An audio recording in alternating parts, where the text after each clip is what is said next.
We had in the news, or maybe some rumors, that the United States said to Iran, without talking about nuclear program of Iran, there would be no, when it comes to the Iranian frozen asset, they're not going to release the Iranian frozen assets, since it's all dependent on the nuclear program of Iran, which is totally against what was said, what was written in the MOU between the two sides. Is that the case? Yeah, I mean, if anyone reads the MOU carefully, it's obvious that the Americans are not abiding by their obligations, but the Iranians are not going to be um, uh, uh, intimidated. The Americans have to be seen as carrying out their obligations. In other words, there has to be real progress according to the text. I mean, if you have the text, or your viewers can read it. There has to be progress, real progress, not fake progress, and we're not seeing that. And so the Americans. That's why the Iranians did not send their negotiating team, and they're not going to do so in the coming days, at least. The Americans have to make a decision. Are they going to? I mean, in Iran, this agreement was the minimum that was acceptable in Iran. And as you know, the leader, Ayatollah Sayyid Mojtaba Khamenei, he uh, sought for more, sought for a more, uh, let's say, a stronger deal. Not that he was against the negotiations or that he was against a deal, but he wanted something stronger. But he then gave a mandate for negotiations. But in that mandate, it was clear that this is it. This is the minimum. So this has to be implemented in full. And and so basically, President Pezeshkian wanted um, wanted this. He's not the negotiator, of course. Dr. Ghalibaf is. Some people think Dr. Ghalibaf and Dr. Pezeshkian are one and the same. They're not. They're very different people. But in any case, uh, the leader accepted this deal because Dr. Pezeshkian said he will make sure that it is fully enforced. And Dr. Ghalibaf, being the negotiator, is a person who has to make sure that it is fully enforced and carried out. And so if the Americans think that they can wear Iran down or force Iran to give new concessions or anything, it's not going to work. I mean, the deal is not a bad deal, but we know that the Americans are that the Americans are liars, that they cheat, and they're completely dishonest. And so we know that the chances for this deal were never from. I mean, you and I discussed this. I was never very optimistic about the deal. The only thing that I felt could force the United States to carry out this deal in full was the threat of economic disaster. And the Iranians know that. And that's why they're not going to give up their leverage in the Strait of Hormuz. So when the United States tries to open up the Strait of Hormuz in violation of the agreement, that's what they want to do. They want to take away Iran's leverage, and then they would refrain from carrying out their obligations, and Iran would have nothing to counter that. But the Iranians are not going to accept this. So Iran is prepared to go to war. And as we speak, Iran is prepared to go to war. They've been preparing themselves for another war since the first day of the ceasefire. And the belief is that there is a big since then. And Iran has exported a large quantity of oil during this period because a lot of its tankers, which were full, were stuck. So those tankers are on their way to the markets in East Asia, and that will assist Iran in the coming weeks and months. But if the Trump regime does not begin implementing its side of the bargain, then the economic situation is not going to improve, and it will actually become more critical. So it's really up to the United States. They are creating this crisis for the world and for themselves. And it's again, it goes back to the Zionist lobby. The United States does not want to implement the deal because the Zionist lobby doesn't want this. Otherwise, this deal is to the benefit of the United States. It's to the benefit of the world. It's to the benefit of Iran, the implementation of this deal. The only actors that do not benefit from normalization between Iran and the United States is the Zionist regime. So, under no circumstances are the Iranians going to give any concessions with regards to the current MOU. It has to be carried out in full. Otherwise, it won't be ultimately implemented. And each step that has that I mean, if Iran is going to carry out any steps on its side of the deal, it will depend on what the Americans do. Yeah. Here is paragraph number 5 of the MOU. It says, upon the signing of this MOU, Iran will make arrangements using its best effort for the safe passage of commercial vessels with no charge for 60 days from the Persian Gulf to the Sea of Oman and vice versa. The traffic of commercial vessels will immediately start in considering the need for removing technical and military obstacles and demining by the Islamic Republic of Iran within 30 By days. the Islamic Republic of Iran. Yeah. No one else, not the French, not the Americans.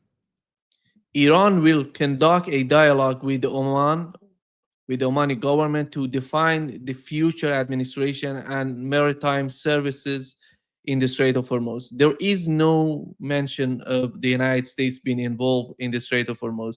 And these two attacks recently is because of what has happened between the two sides. That's right. Seems, yeah. That's right. So Iran is acting within its authority in accordance with MOU. In other words, even the Americans acknowledge this. Not that Iran cares or needs the Americans to acknowledge anything, but for the sake of this agreement, for the sake of this broader agreement, even the Americans have acknowledged this. And Iran will be in discussions with Oman. But if Oman doesn't want to be a part of it, then Iran will do it itself after the 60 days. Right now, it's just Iran. So Iran will not accept the French coming in. They'll strike their ships, no doubt. And they'll not accept Americans imposing any corridors. They will make sure that the number of ships that pass through, or those ships that pass through, go through with the Iranian consent. Otherwise, it's going to be bad news for the shipping companies and the insurance companies and the crew of the owners of the ships. We have a new MOU between Lebanon and Israel, which I would say is because American considering Iran US MOU, this is the anti-Iran US MOU. Somehow they tried to go against the MOU with Iran. And basically the first paragraph, which is about the situation in Lebanon, how the sovereignty of Lebanon should be respected and they have to withdraw from Lebanon, no war in Lebanon. Then they came with the new MOU to somehow go against the MOU they made with Iranians. So looking at the paragraphs of that, basically saying that Israel is going to stay, they're going to stay in the southern part of Lebanon as long as Hezbollah is not disarmed. And the only important point about the MOU, which was mentioned by the head of the Lebanese parliament, Nabi Berri, is that he argued that the agreement cannot simply be implemented by the executive branch alone, and they have to ratify it because this is not an agreement. This is a MOU, as it says. It's a roadmap. And do you think that the United States, because of their capitulation in the MOU they had with Iranians, they had to come somehow? They felt that they have to come out with a new MOU to contradict what they've done with Iranians? Yes, no doubt, no doubt that this MOU between Lebanon and the Israeli regime, which was imposed on Lebanon, and it's illegal in accordance with Lebanese law because negotiating with the Israelis is illegal. So the whole process is illegal. But this MOU is not in the interest of the United States. It's in the interest of Netanyahu. So, and it's of course a violation of the MOU with Iran. So the president and the prime minister of Lebanon were installed by the Americans and the Saudis. And they are there to basically do the bidding of the United States and the Israeli regime. And of course, the Saudis too. The Saudis have a very strong interest in destroying the resistance. Remember, this always keep in mind that who funded, there's I think it's an email between Hillary Clinton and Podesta, I think, her campaign manager. I think he was her campaign manager. But that's And yeah. yes, Podesta. And in it, she says, I think she says ISIL, which is ISIS. That Saudi Arabia and Qatar fund ISIS, or ISIL, as she called it. That is, that. So the Saudis, when and of course Erdogan too, and Qatar, all of the and other these oil-rich countries in the Persian Gulf, which are proxies of the United States, they all funded ISIS. They all hate the resistance. Their whole objective was to destroy the resistance. And so the Saudis and the Americans, they're together trying to destroy the resistance in Lebanon now with the Israelis. And so these two people, the president and the prime minister, were installed under duress by the United States. They made threats against MPs, said, we'll sanction you, we'll, just like they do with officials and UN officials which criticize Israel, or the ICC, or whoever criticizes Israel or seeks to punish the Israeli regime. The Americans go and sanction them, threaten them with sanctions, or find some woman to claim that they raped her or whatever. So here they went and signed this MOU.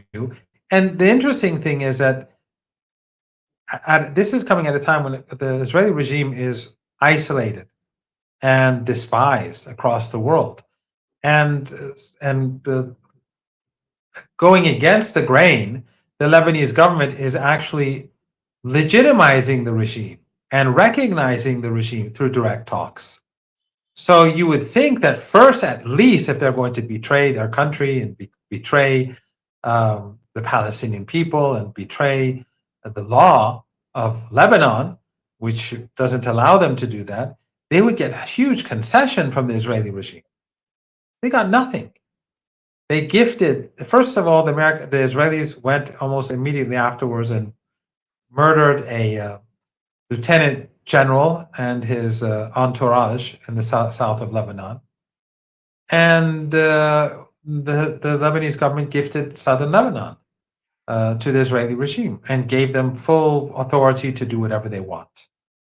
So this is not really, this is not legitimate, and the government in Lebanon is not really legitimate because they've betrayed the law, they betrayed the constitution and the country.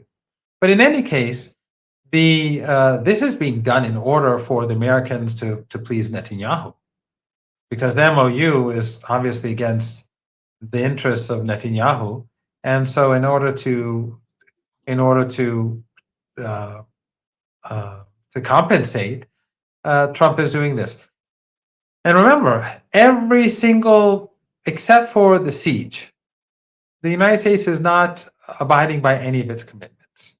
So some people may say, and I've heard many say, then why did Iran accept the MOU? Well, because Iran is exporting and importing too. So the strait is not fully open, as we're seeing.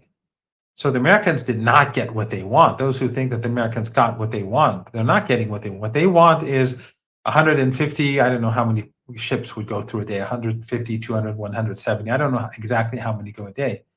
And at the moment, except for one day when they opened the corridor, which I think it went up to 70, the number of ships are much lower. So Iran is exporting and importing, and others are exporting and importing in a limited degree.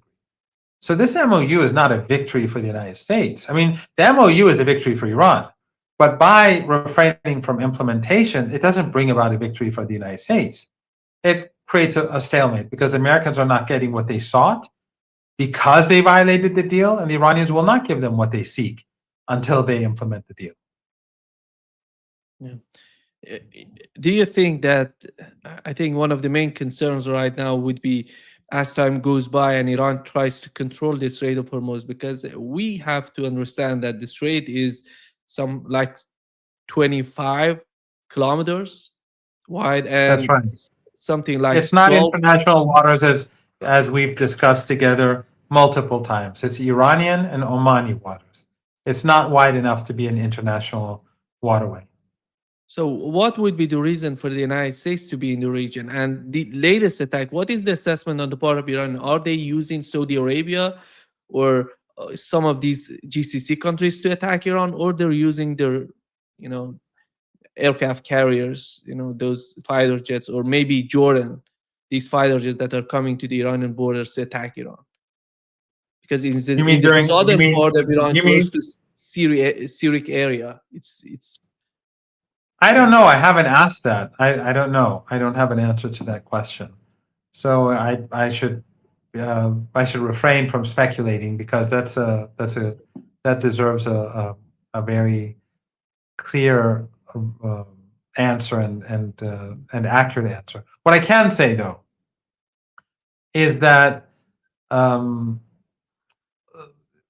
in retaliation to U.S. violations over the past few weeks, not just these two violations during the weekend or a couple of days ago, 3 4 days ago, not just these, but the previous U.S. violations, the Iranians did not bomb the Emirates, they did not bomb Saudi Arabia, and they did not bomb Qatar, but they bombed Kuwait and Bahrain, and the last time before this recent wave, they bombed Jordan, U.S. assets in Jordan. So this time round, it's a continuation. First, they struck Bahrain, then Kuwait and Bahrain. So whether the U.S. used Saudi airspace or not, I don't know. But I think there is definitely a reason. There has been some shift in the relationship between Iran and Saudi Arabia, Iran and the Emirates, and Iran and Qatar for Iran not to strike these countries. And from what I understand, for example, in the case of the Emirates, they did give a number of important concessions to Iran in different areas during the past few weeks. Not concessions, I mean, but they tried to show, I don't know if we can call it goodwill. They did shift their policy on Iran in some specific ways to improve the relationship. yeah. One of the points in the MOU between Israel and Lebanon is the military aid to Lebanese government. When it comes to the military aid, we know that Tom Barak in September 2025, he said that if we arm the government in Lebanon, it's going to be all about fighting Hezbollah, not fighting Of Israel. course. Yes, all the arms that come to go. I mean, Lebanon is not allowed to have air defenses. The West won't allow it. Lebanon is not allowed to have any military capability to defend itself. And that is why the resistance exists. That is why Hezbollah exists. Because Hezbollah is saying that, look, we are willing to disarm if there is a military establishment in Lebanon that has the capability to defend our country. So if the Lebanese government had or was willing or had the political will to create a military force that could protect the country against the Israelis or against ISIS and Al-Qaeda or whoever, then Hezbollah would not be armed. The only reason why Hezbollah is armed is because they know that if they disarm, Israel will take Lebanon. All these proxies of the West, all these NGOs in Lebanon, all these people bound to the Saudis and the Qataris and Turkey and the West and Western embassies, when the Israelis take the country, they will all go to their apartments and their businesses and their mansions in some cases and palaces in some cases in the West. But the country, people will be there'll be millions of refugees. It'll be another Gaza. It'll be another West Bank. The Israelis have no intention. I mean, the Israelis are now openly speaking about the greater Israeli project, which always existed. Back in the day when we would say this sort of thing, they would say this is a conspiracy theory. But now it's out in the open. No one can hide it anymore. So they don't intend to retreat from Lebanon, and these people know it. That's why what the president and the prime minister did in their delegation was that they gifted southern Lebanon to Israel. But Iran won't accept it, and nor will the Lebanese people. They don't have a popular mandate. The majority of the people support the resistance and Hezbollah, and those who don't support them, they're traitors to the country. So the only reason, again, I stress, the only reason why Hezbollah has arms is because there is no real army. The Americans are only creating a militia or an army militia that will kill the resistance, that will kill the Shia and those among the Sunni and Christians and Druze who support the resistance. They want to wipe them out because they know that they're the only force that cares about the Palestinian people, the resistance and its allies. And so this army would be to crush them, to destroy them and finish the resistance. That's why they overthrew Syria. They destroyed Syria and brought in a proxy regime to destroy the resistance. Now they want to destroy it in Lebanon, and then that would make things much easier for the expansionist policies of the Israeli regime. I mean, look, in Syria, you see the Israeli regime has taken huge amounts of territory. Do you think they're going to retreat? No. What is Jolani doing? He's killing some of his rivals in Idlib and in the north with the help of the Americans. He's sending his thugs to kill people alongside the coast again, and in Damascus, instead of protecting the country, instead of taking back territory in the south, they're busy killing people. And of course, the Americans are pleased with him. And he's shutting the border between Syria and Lebanon to make sure no aid is smuggled into Lebanon for the resistance. So that's what this was all about. It was about destroying the resistance against the Israeli regime. And the population, the majority of the Lebanese won't accept this.